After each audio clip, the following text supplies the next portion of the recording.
this work. All right. I am Miriam Dickinson, and when Beth asked me if I would participate in this and bring a case example of big data, I chose one of my most troublesome projects right now. So there are good things and bad things about it, and I am open to suggestions. So I'll just say that at the front end.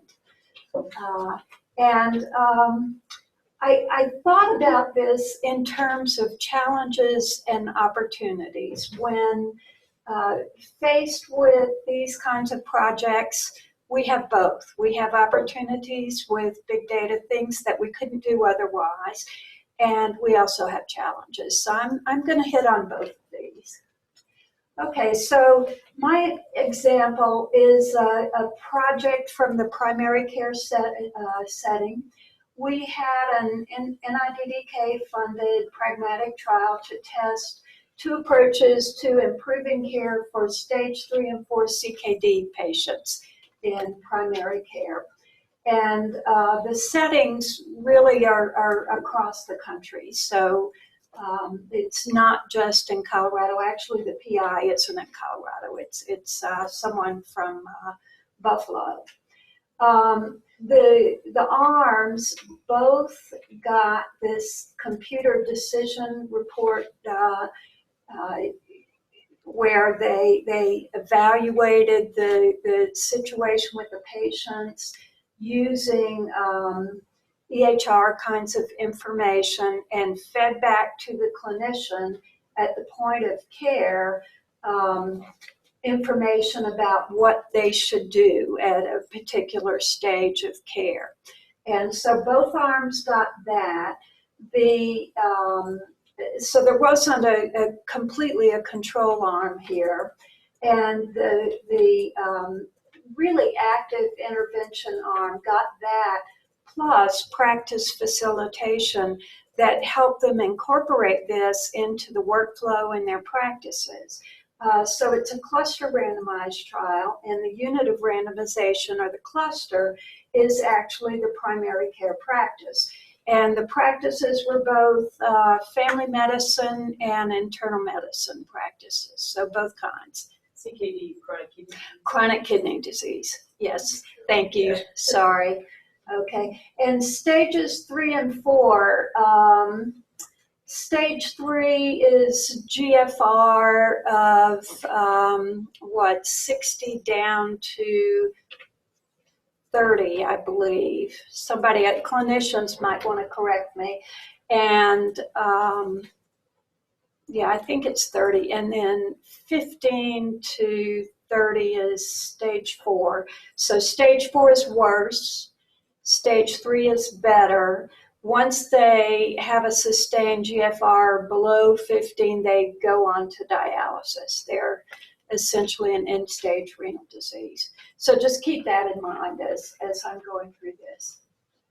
Okay, so cluster randomized trials. I mean, many of us are familiar with patient randomized clinical trials, and many of the things that we do for those work quite well. You can have simple randomization, and usually the number of units is enough that there is balance on the covariates. If you're worried about that, you can do stratified randomization and control for some of the potential problems there.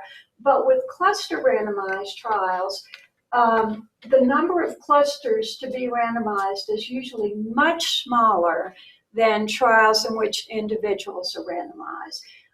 Furthermore, there's heterogeneity among the clusters to be randomized, and so that these approaches that we tend to use in just regular clinical trials where patients are randomized don't work as well. They result in unbalanced treatment arms often. And as a matter of fact, a lot of the work I've been doing the past few years resulted from having some cluster randomized trials in which we use stratified randomization and ended up with unbalanced treatment arms.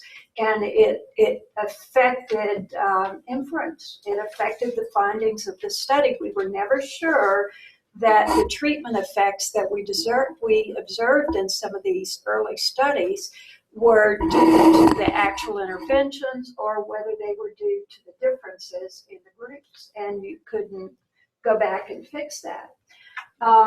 In cluster randomized trials, there are often contextual effects and potential confounders, cluster level variables that differ between the study arms that can influence the implementation of an intervention, how well a practice is able to take up a program and make it work in their setting.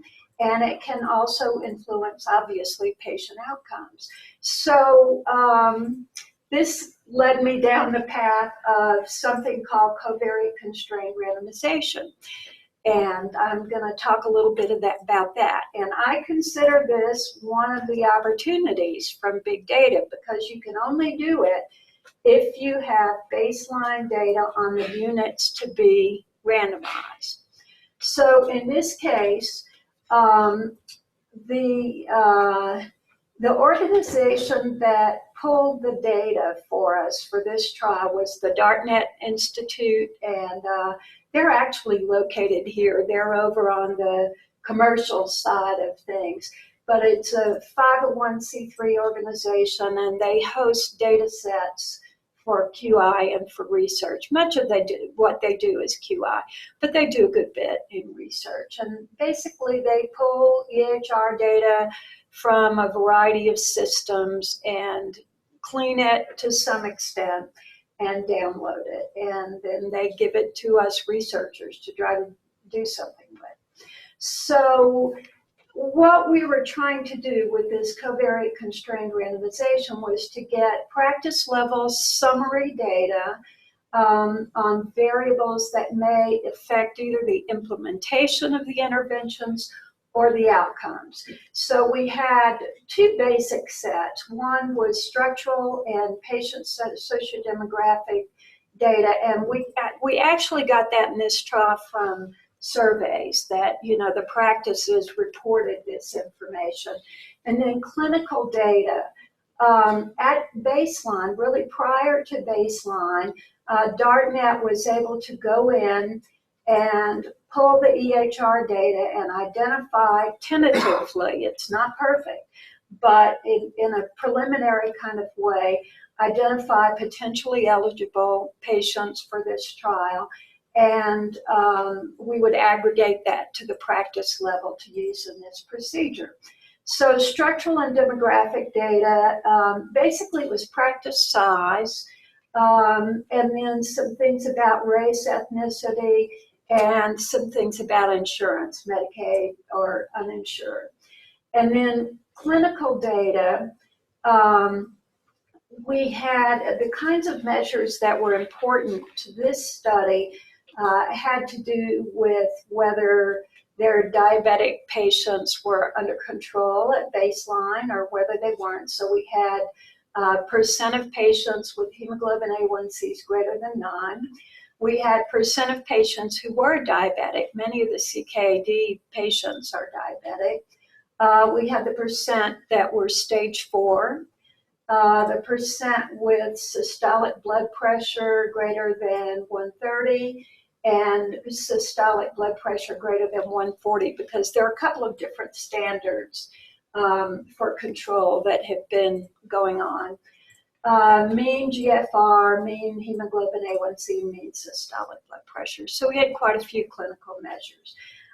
In this previous trial that I mentioned, we did not have access to anything like that. And so we did some stratified randomization. It was pretty good, but there were some key baseline covariates that were unbalanced in the trial. And when we wrote this grant and submitted it to NIDK, by that time, reviewers were realizing that there were problems here and looking for potential solutions. So they sent it back and said, please address this, and we did, and it got funded. So I really consider that an opportunity. That's something you could not do otherwise. So just looking at it, I mean, we had in our first wave, we had 18 practices. And, just notice the range of values there. It's not so much the mean and standard deviation, although standard deviation obviously reflects some of that variability, but the range. So we had anywhere from 1 to 12 clinicians, percent African American, percent Hispanic, huge ranges there. So that has a lot to do with your underlying patient population and where they, what their clinical vulnerabilities might be. Percent diabetic, very wide range there. Out of control diabetics, very wide range. So clearly, there was a lot of heterogeneity in terms of the patient populations in these practices.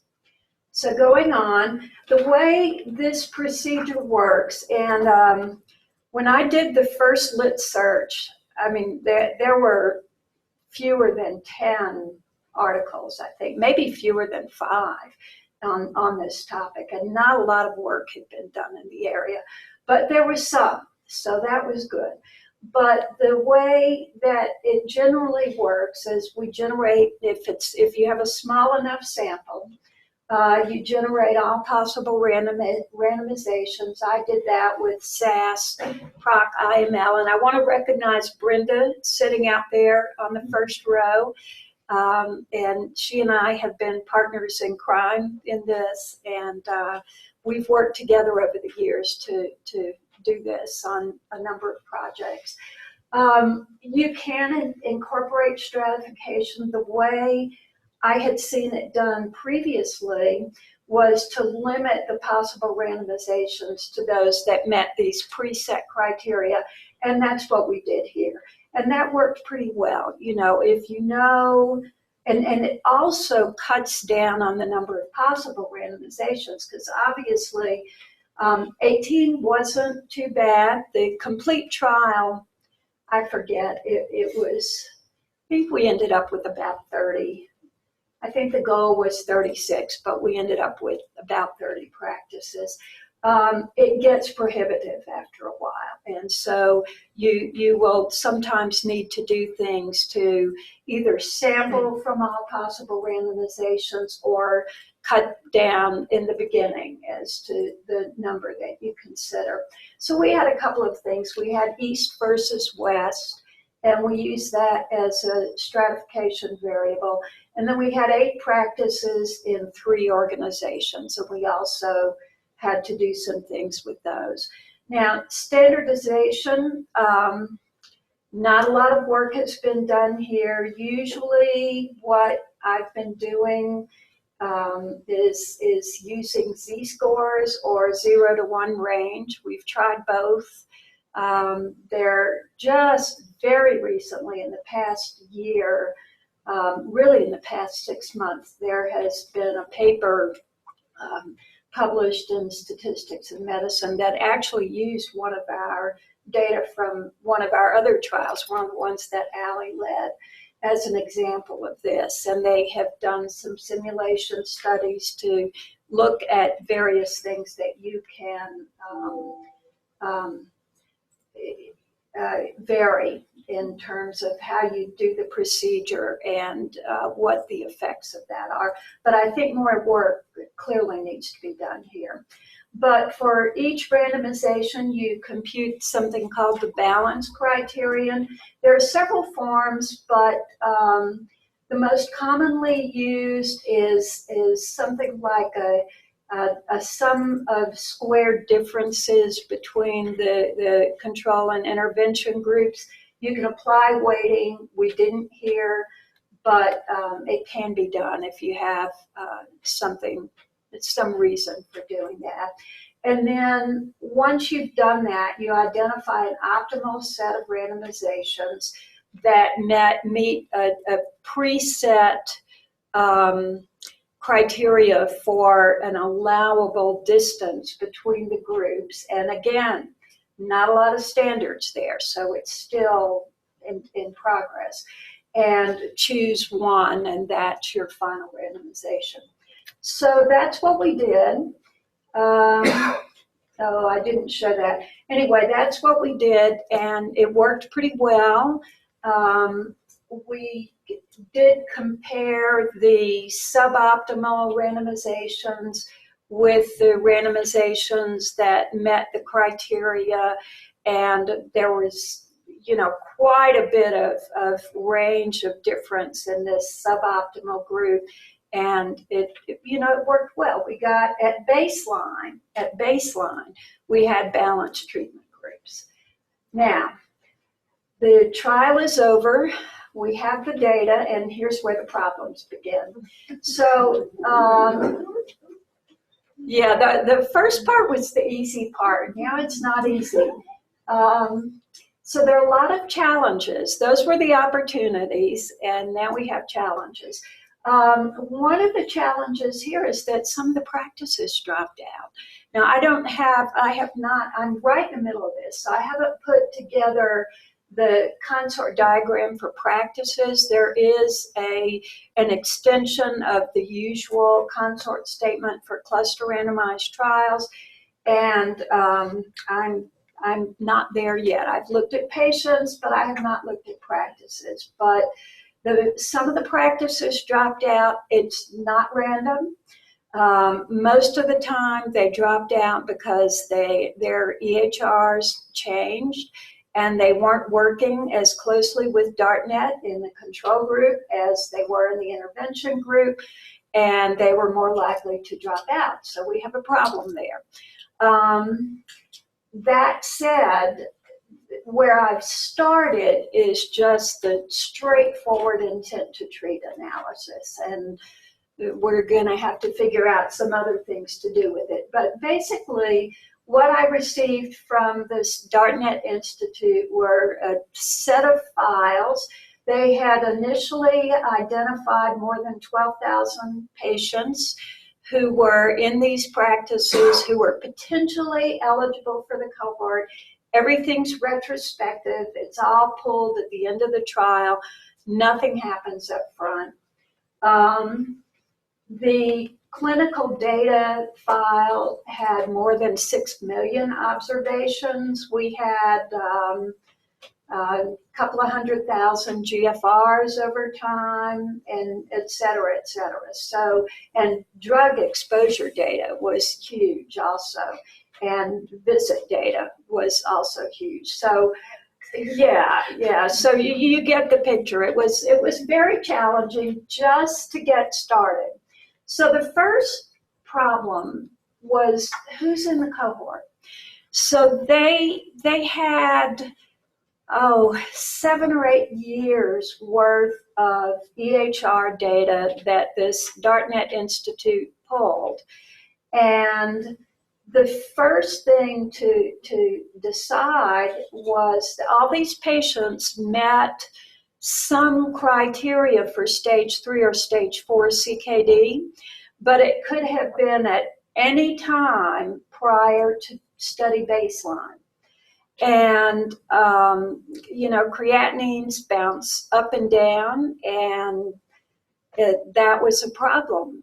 We had many patients who were initially identified as part of the initial cohort who either had GFRs that were too high, they were in the maybe not quite normal range, but close to normal range. They were above 60 anyway, so at most they would have been stage 2 at baseline. And then we had a number who had dropped below that stage 4 level, who had GFRs that were below 15. So I decided that we needed to use stringent criteria about who's in the cohort at baseline, and without regard to any treatment grouping or anything. I was worried about misclassification of the initial stage, and limited the data set to those that met stage 3 or stage 4 in the year prior to baseline. And I'll show you in a minute the decision I made. I don't know if it's the right decision or the wrong, but I'll show it to you in a moment. Another problem that we had was that there were different follow-up times for the different clinics. And they could, because of the enrollment period, they would be enrolled in waves. And so some of them had 3 years of follow-up, some of them had 5 years of follow-up, some had 2 years. So another decision that I made was to limit the follow-up time to the same amount of time for each site, for each primary care site. So we lost a lot of data there, but at least it's somewhat standardized. We also have different follow-up times for patients. And so I'll talk about that in a minute. We felt like we needed to really explore mechanisms of missing this. There were some modeling issues, and I'll touch on those. And covariates were kind of a problem, and I'll just mention the other outcomes. So here we go. So starting off, 12,000 patients. So out of those, 2913 had no GFR in the 2 years prior to baseline. And we said, okay, if they're not in that cohort right before baseline, chances are they've either died or gone elsewhere. And we excluded them. So we required that they had at least 2 GFRs within the 24 months prior to baseline, and that the average of the last 2 GFRs was between 15 and 60, which put them squarely in that stage 3 or stage 4 CKD. And we had to exclude quite a few. 2657 got kicked out because they didn't meet those criteria. Any questions so far? Do we have any nephrologists? Okay, all right. So the initial intent to treat analysis, usually with these cluster randomized trials that have a practice level intervention, what we want to do is make inference to the entire eligible patient population of that practice.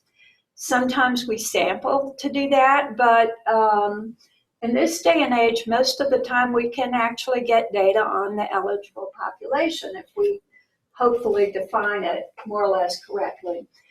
And as I said, follow-up time varied by practice, so we limited that.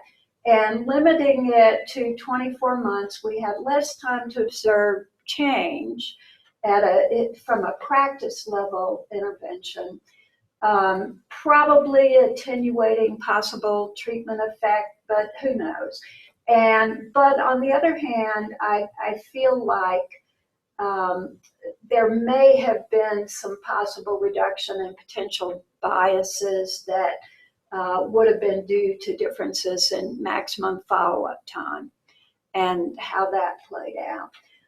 We were, on the plus side, we were less likely to have patient loss to follow-up due to rapid CKD progression, and I hope less likely to have non-ignorable missingness. But again, I'll get there.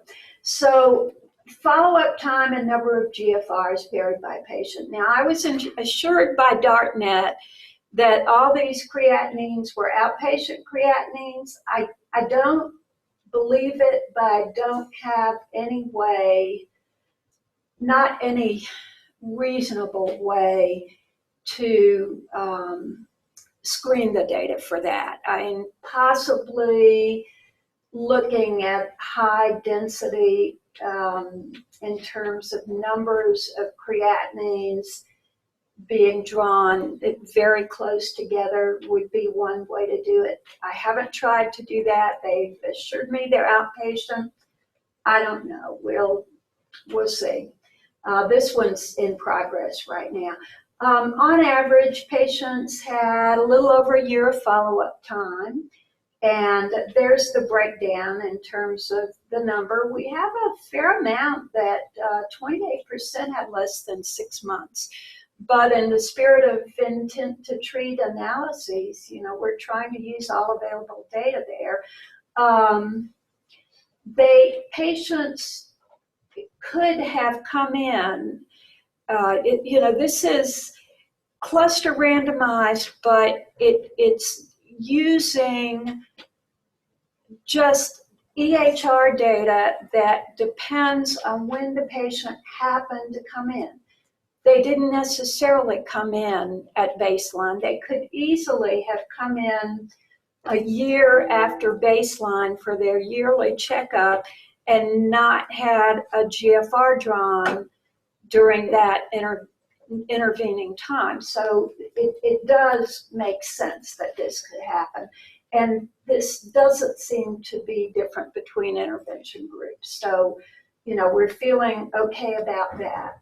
Now, one of the things we were concerned about was that patients who progressed to stage 5 would be more likely to be lost follow-up.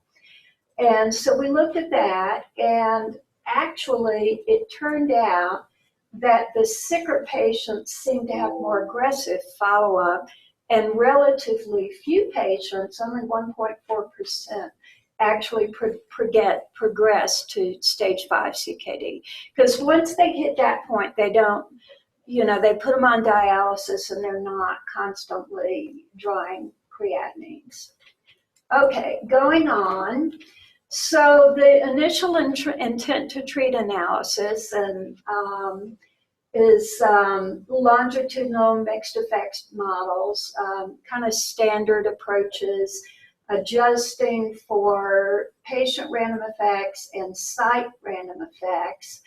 I was hoping to do models with random slopes. I couldn't get them to converge.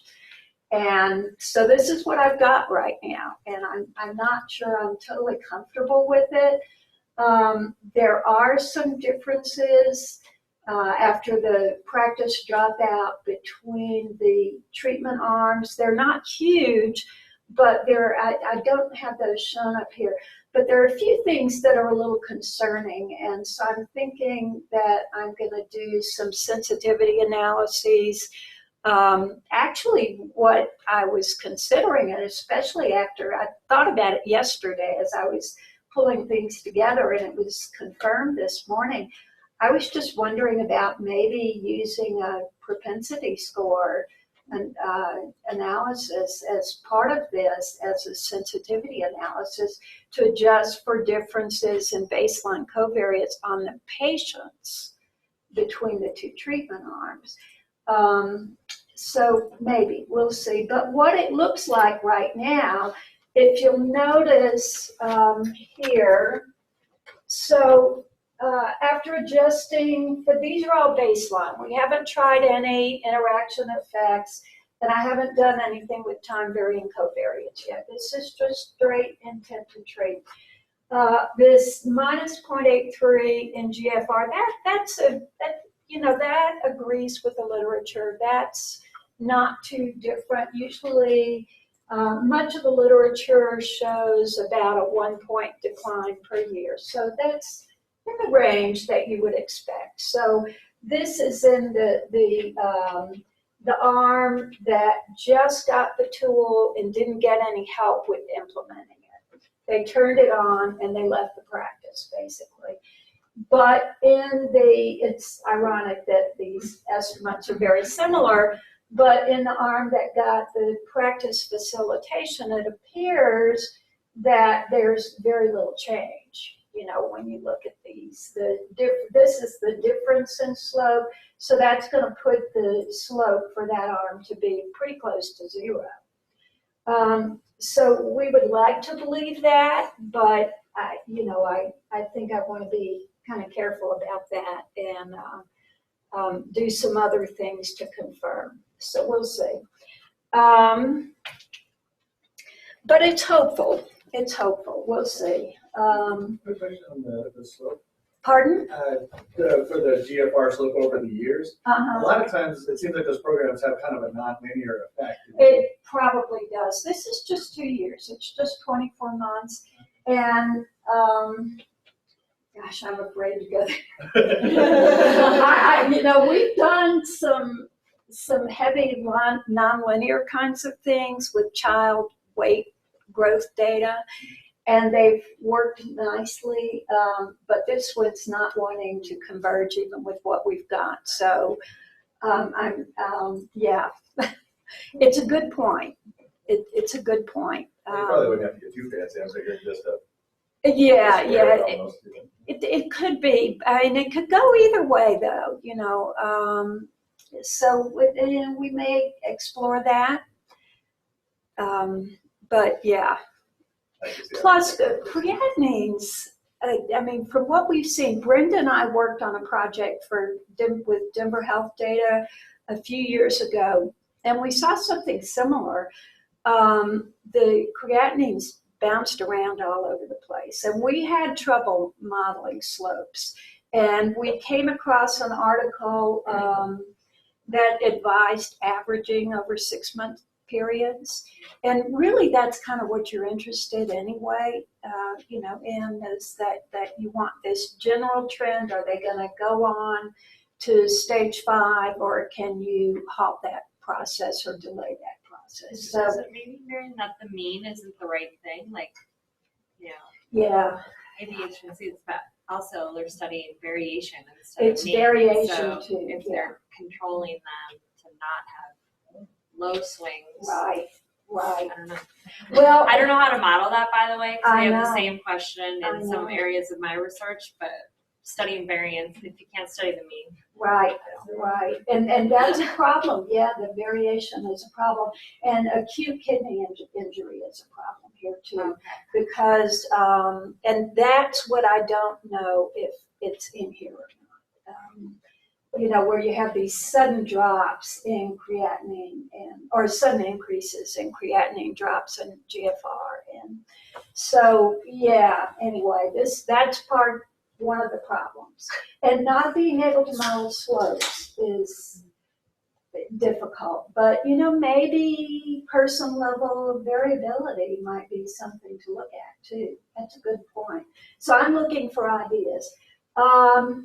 On the subject of covariates, so even though the practices have a pretty good idea of what their race ethnicity makeup is, the data at the time these data were pulled were not available in the EHR.